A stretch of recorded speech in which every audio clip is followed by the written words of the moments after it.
Welcome back. So this is the remaining part of session 5. The only reason why we extended this particular week in number of hours was simply because Miller-Heiman approach and looking at the virtual framework are very important aspects which we wanted to discuss at length, or maybe I would say sufficiently, so that you actually gain out what we are aiming at. Now, as far as this particular session is concerned, we'll be definitely comprehending the Miller-Heiman approach to selling, strategic virtual selling framework, in which I'll be giving the more tasks to you, and finally, as a part of an extra fodder for thought, we'll be going through one of the articles which will talk about deciding on the virtual selling. Miller-Heiman are one of the two very important people when it comes to the sales dynamics. These two fantastic people have written a lot of books and have contributed a lot to the sales world, and whatever they have written even makes a lot of sense in the present dynamics. Even their work, which is done in, let's say, 1980s, holds quite a certain magic about being important today as well. Now, as we move forward, one thing which becomes important is understanding what is the essence of strategic selling according to Miller and Heiman. So I am quoting, or I would read as far as their particular quotes are concerned: an individual order is never enough. True selling success rests on such beyond the order achievements as repeat business, solid referrals, and long-term relationship. Manage every sales objective as a joint venture, a mutually beneficial transaction where both buyer and seller win. And I think they have put it so beautifully that the focus should not be on one time sale. If you are looking at it just as a one time sale, it is definitely going to be a loss if you look at it from the long term perspective, because the seller may not turn again to you to kind of do more of business, and then the chances of selling more, upselling or cross selling are also squashed.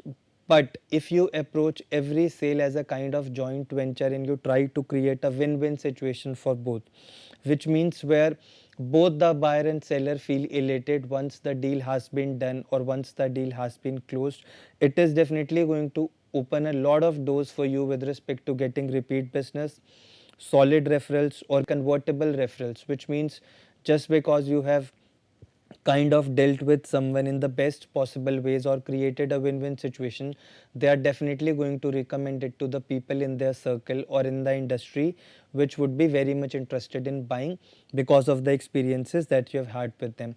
And definitely long-term relationships, I don't think in this session I need to dig more deep into this, because we have been talking about this at length in almost one session or the other. Now, as far as Miller-Heiman are concerned, they also talk about another important concept which is called as a complex sale. According to them, in the present sales dynamics, every sale is a complex sale. Now, complex sale simply means when you have a lot of people, or in other words, we would say when you are supposed to meet the desirability criteria of the buying center. Gone are the days when you see salesmen going and giving presentations or demos to the individual people, right? That's not happening now.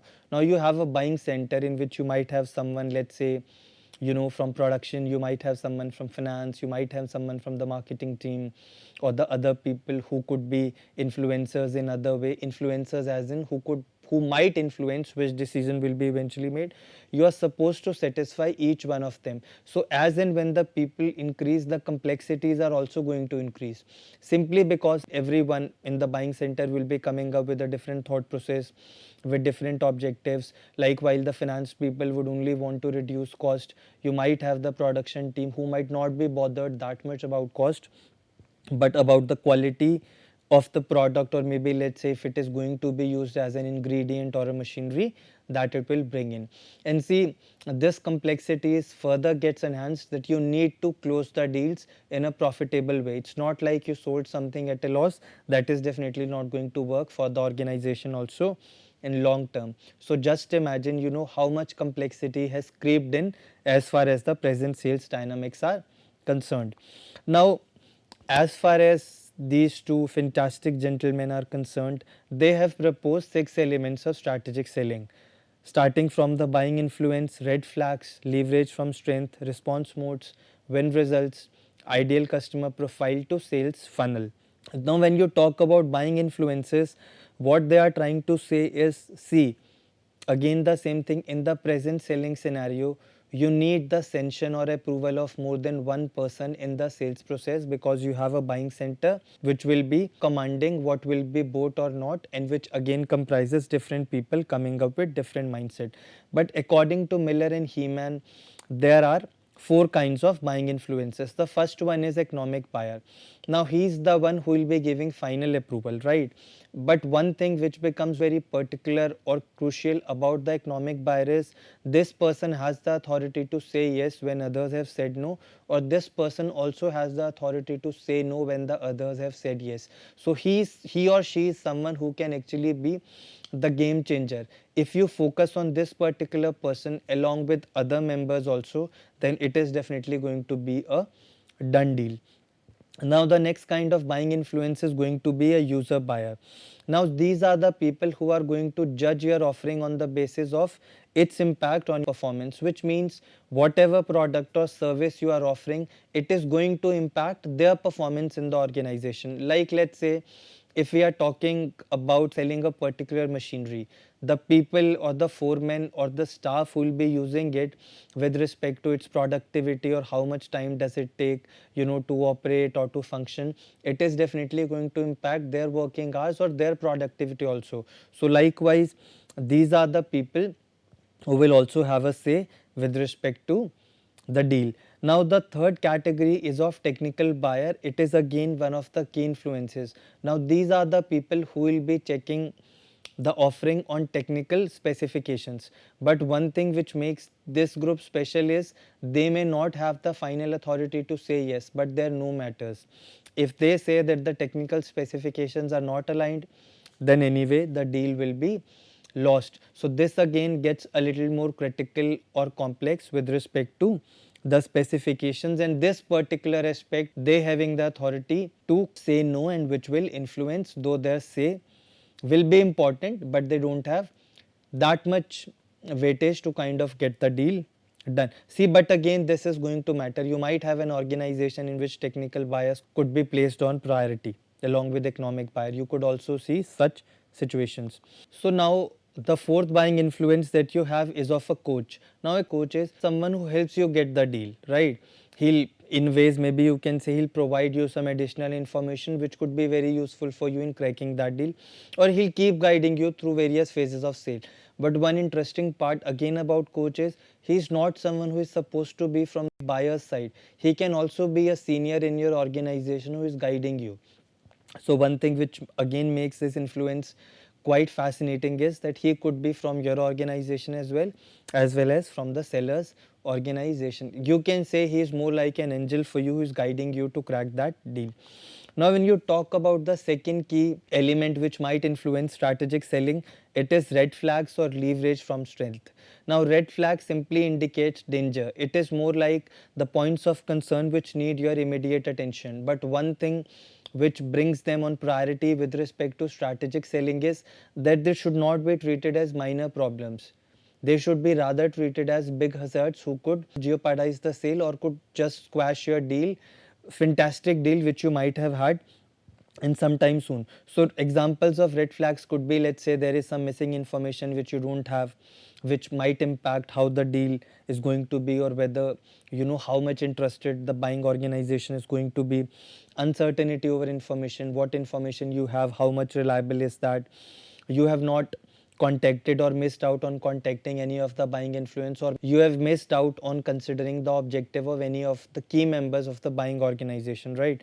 Or maybe there is some new buying influence which has creeped in. Maybe let's say someone who is close to the CEO, or maybe let's say the head of the buying organization, and he might seek his opinion in a professional way. And other could be reorganization, which means the people who are sitting over all these positions have been shuffled, or someone new has joined the organization. There is new CEO. Now he might have a different view altogether, whereas your product or the offering was expensive but it was more focused on quality, whereas the new CEO might say no, we want something which is less expensive, we are okay with a decent quality. Now this again is going to influence their decisions with respect to what you are offering. Now when you talk about leverage from strength, it is an area that is definitely going to provide you an upper hand, or maybe will make you look more superior with respect to the competitors. Now what strategic selling says is that, see, your objective should always be either to eliminate a red flag, which means to decrease the risk, or leverage from strength, right? Which means you should thrive upon your core competencies and make the buyer feel that this is something which you are best at as far as your competitors are concerned. So this could be in the area of differentiation. You might have, machines which are very production efficient and decrease the cost, or very value driven with respect to competitors, or it could be anything which helps you improve your position. That this could also be brand value, or maybe the positive aura that you enjoy with respect to existing competitors, or something that you have which cannot be competed with respect to price, which means that you have something. If the other party comes and who is offering a lower price, they still may not be willing to go for it. Like, let's say you have become an expert in offering the best of after sales services, whereas the other party might come in and might decrease the price. Still the buyer may show more of importance or give you more importance with respect to the other players, simply because they know that if repairs are needed, your organization is someone which is very, very reliable. Now the third key buying influence is definitely going to be of response modes. Now this is all about gauging, or you go ahead and try to understand the feel of the buying center with respect to your offering, or how they feel about it. Now you might be wondering, we want to see how they feel about it, but in what context? Now that context simply is the fact that they will see whether, if they adopt your offering, whether their present position is going to be improved or not, or will it help them resolve, let's say, a problem which they are facing now or not. So technically it happens in two ways. One is they feel that it will help them grow, it will improve their efficiency, quality, or something like that. Or let's say their productivity could be very low right now, and your solution is definitely going to help them increase that. Or if you are not looking at it from the perspective of B2B selling, even if you look at it from consumer markets, your product is definitely going to help them solve any of their problems. Now possible response modes are technically of four kinds. One is growth, which, as I told you, it is more about feeling that if your proposal is executed, their performance is going to improve either in terms of quantity or quality. Now this increases your chances of closing the sale. The other way is that they think they are going through a particular problem, and if they take up your solution, it is definitely going to resolve that. Now this again is going to be a good candidate for sale. So the third response is even nil or confident. See, this simply means they are confident that there is no gap, which means they'll not be better off if they buy your solution or if they go ahead with your proposal. So this again reduces the chances of making the sale, because they are happy with the status quo. And the fourth one is overconfident, which means that their present situation is much better. In a way, this indicates they are much better off if they don't adopt your solution, and they don't need to make any further changes or improvements because they are already in their best state. So in this case, the sale is only going to happen if the prospect or the customer moves from the stage of being overconfident to trouble mode, which means they start facing some problems in which your solution is going to help them. See, I'll again put this thing in perspective. The point is, a buyer or a prospect is definitely going to evaluate their present position and desired position. Present, maybe you can say actual position. So if they see that the solution or maybe the offering that you want to sell them will help them grow, which means it will help them reach them to the desired position, which is maybe improving the quantity or quality, then they'll buy a solution. There could be a case when their present situation is not that good. In that case, they are facing some of the problems, they might buy a solution simply because it will help them avoid that trouble. But in cases where they think there is no gap between the actual position and where they want to reach, they might not be interested in buying the solution, and as I just said, they might prefer the status quo. In overconfident situation, they think that their present situation is much better off, they are in a far better position. So whenever they have this thought process, they will definitely not be interested in buying a solution. In this case, it becomes important for either the salespeople to make them realize that, you know, or maybe take them away from the stage of being overconfident, or things will only work out when they move from the stage of being overconfident to the trouble mode. I hope this is clear. Now, as we move forward, we'll be talking about the fourth key element of strategic selling, which is win results. See, this particular state simply indicates that your focus should always be on creating a win-win situation, right? Win-win situation means where both buyer and seller are benefited. Now we'll look at different circumstances of this particular facet. See, this could be win-win, win-lose, lose-win and lose-lose. Now win-win means where both buyer and seller win and they both arrived at a stage where it is profitable for both of them, right? And they will have no regrets with respect to the sale. Win-lose indicates a situation where the seller has won but the buyer has lost, and now this again indicates this is precisely a short term orientation, and most likely the buyer will not be interested in doing any business in the future because with time he might realize that he had a bad deal. Now the third category could be lose win. Now this particularly indicates buyer wins and you lose, right? Now this definitely is not going to be profitable for your organization, so this again is not going to work for long term. The fourth is lose lose, which and again indicates both parties are not feeling good about it. They will not be interested in doing business in future. Now once you have analyzed the situations of win and lose, and definitely you should be going ahead with win-win situations. The fifth, another important element of strategic selling is the ideal customer profile. Now this simply indicates that you analyze all your best or most profitable customers, you chalk out their qualities in form of a checklist, then you should always only go ahead with these customers because these are the ones who are going to be profitable for you in long term. Now if you go ahead with customers beyond ideal ones, it is definitely going to bring in losses, difficulty in managing relationships because they could be very demanding and might take away a lot of your time, and you might not be able to focus on those who are profitable. They will not bring in good referrals. You will have a lot of frustrations with respect to dealing with them. Eventually then they will bring in the bad word of mouth because see, getting into a relationship which is not going to be profitable, I'm completely talking from a sales perspective, will at one point or the other bring in a lot of dissatisfaction leading to frustration and eventually bad word of mouth. Now once you have identified your ideal customer profile, we will now understand the concept of a sales funnel. See, one thing if you talk to sales people is they'll always say that in one quarter we get a lot of sales, it is very profitable and we get a lot of incentives, wherein in the next quarter they might see a dip, then in the next one they might see those highs, then in the next one they might see those lows, or maybe there will be a lot of ups and downs in the sales numbers. Now why this happens, or how rather than why, we would say how this can be minimized. So one thing is this can be minimized or this can be handled if the sales people know that they are dealing with the ideal customer profiles, because they know that there will be very high chances of doing or closing the sale, or these are going to be profitable. Now why this happens, because majority of the time of the sales people goes in dealing with the customers who are not very ideal or maybe is not completely focused on selling time. I'll explain you about this particular concept of selling time and how it matters with respect to the sales funnel, which has been proposed by Miller and Heiman. This is how a sales funnel looks like as it has been proposed by Miller and Heiman.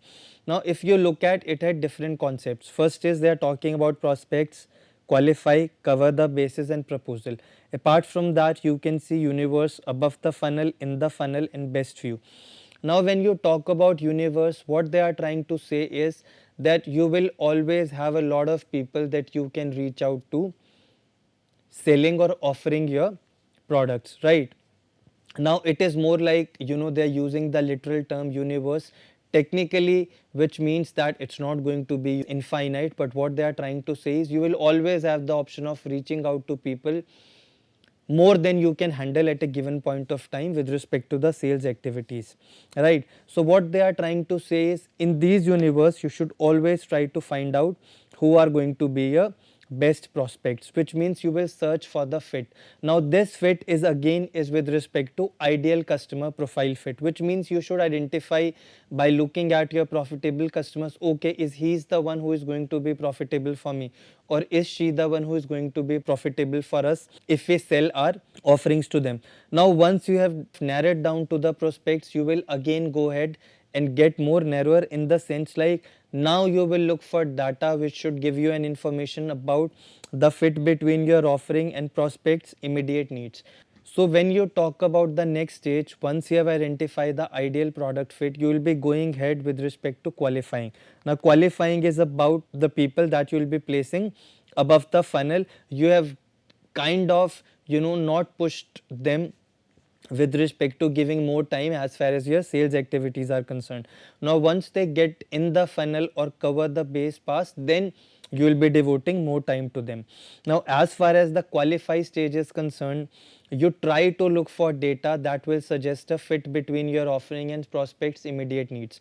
Now you might be wondering why this is important. See, the only reason why a lot of salespeople see ups and downs with respect to their sales targets revenue is simply because they focus equally on people who could be, let's say, who might not have immediate needs, or people who have immediate needs. Just imagine, if you are focusing on people who have immediate needs, there are high chances of closing that deal. That's why it becomes important, that you kind of also check the fit with respect to their prospects needs. Now this eventually can be done by talking to people who are a part of the buying center of the buyer's organization. You might get to them, speak to them, or maybe you can have a conversation with them with respect to identifying the growth or trouble discrepancy, which means you will try to identify their desired and actual position. If you think that your solution can help them reach a better position with respect to growth, or maybe quantity, quality, or other ways in which the organization will grow or will be in a better position, then definitely it is going to be a qualified thing. Otherwise, if they are facing any problem in which your solution can help them resolve that, it again gets into the part of qualifying. Now once you get to this phase in the funnel or cover the base, it specifically talks about checking out with respect to the 4 first key strategic selling parameters that we have discussed, which is with respect to kind of jotting down all the important buying influences, whether it is economic buyer, whether it is the technical buyer, whether it is the user, or whether it is the coach, and then you see what are their objectives with respect to this deal and how you can satisfy them. Then you will check for the response mode, whether it is going to be a growth, or it is going to be a trouble, or it is going to be a confident, or it is going to be a overconfident situation. Then you will be checking whether in this particular situation it is going to be a win-win, win-lose, lose-win, or lose-lose. You should only be focusing your energy and timings on the deals which you think are going to be win-win deals, because you are supposed to have a long-term orientation. After that, you will be assessing the red flags, anything which can cause hazard or just push away this deal which could have happened very fantastically, or you will see where you can leverage from strength. See, the only particular thing about this particular sales funnel is that it definitely talks about an important aspect, and also highlights that the salesperson should be giving more time to people who finally get into the stage of cover the base, who are in the funnel. If you are giving more time to people who are in the universe or maybe a part of prospect, see, you might need the pipeline, right? But if you're not focusing on cover the basis part, eventually you'll be losing out on them immediately, and you could have competitors hinging on to them. Then after this, the proposal should be given to them, and in these, like, best few means who are kind of generating a win-win situation for you, you will go ahead and close the order with them. So in a way, as far as the concept of sales funnel is concerned, it helps them delineate where they are in the selling process in line with these 4 objectives: prospects, qualify, cover the bases, and close the order. It helps them track sales objectives and their progress down the funnel, like how many people are in the prospect stage, how many people are in above the funnel, or how many people are in the funnel and then finally in the stage of closing. It again helps them set priorities. See, as I told you, you can't be devoting your precious time to someone who is just above the funnel than to someone who is just on the verge of closure. I think it takes just some logic to understand that who will become more important, and it also helps them predict their future income, right? So I think the beautiful thing is about this particular sales funnel is that how it is explained with respect to universe, then getting to the prospects, then qualifying them, then talking about cover the basis, which eventually looks at this particular fantastic part of understanding buying influences, then looking at win-lose perspectives, response modes and other things. See, because it one thing or the other is eventually leading you to a situation where you can create or identify the best few and kind of push things towards a win-win situation, right? So I hope you really enjoyed learning about this. Now, as far as the virtual selling aspect is concerned, I'll only be explaining you this and giving you a perspective of a strategic selling framework by Gartner, but I want you to kind of develop one maybe for yourself and then see how a virtual selling framework can be created. Because see, we have been talking about all the important elements which happens in sales, about the processes. Also, we got some perspective about what are the skill set that makes a salesperson stand out, right? So I want you to do this as a part of your homework or your own learning experience. I hope you really enjoyed learning about the Miller-Heiman approach to strategic selling and all those kind of intriguing facets which can be summed up as the 6 important elements. Now see, as far as our experience with COVID was concerned, we all know how things were going around. So virtual selling again became the thing, right? Because you can't go out, you can't meet clients, you can't kind of meet prospects. So a lot of people, started writing about what is important for virtual selling, how this can be done and things like that. Now before we move further, we'll first understand what virtual selling is. So according to Gartner, it is all about the collection of processes and technologies by which salespeople engage with customer remotely with both synchronous and asynchronous communication. Now synchronous and asynchronous are very important part of virtual selling. As we'll move forward, I'll be definitely explaining you these. But before that, we'll also address one of the definitions by Jeb Blount, which says virtual selling is all about leveraging virtual communication channels in place of physical face-to-face interactions. And as I just said, in COVID, we were left with no option. So companies definitely leveraged on the virtual aspect. There were a lot of companies who even started selling products on WhatsApp. They created groups in societies and things like that, right? So as I was just telling you, when you talk about synchronous, it is more about talking with people. It is very dynamic and it requires both the parties to be available at the same time and calls for engagement. Like let's say if you are having a Zoom call, you definitely want the other party to be on the other side of the screen, right? Or on the other side of the call. So this is more related to face, which could be physical, not virtual, video calls and phone calls. So synchronous means when both the parties are present, which could be again face to face when you are meeting in a physical environment, video calls and phone calls, because even in phone calls you have the other party on the other side and you are engaging at the same time. Whereas when you talk about asynchronous or talking at people, this does not require party to be engaging or present at the same time. It is more like the interactions which are happening over emails, voicemails, social media postings, or in other ways. Even if you share a video with them which they are watching at their own leisure time, or maybe you give them a handout which they are reading at their own time, it is again going to be a part of asynchronous, right?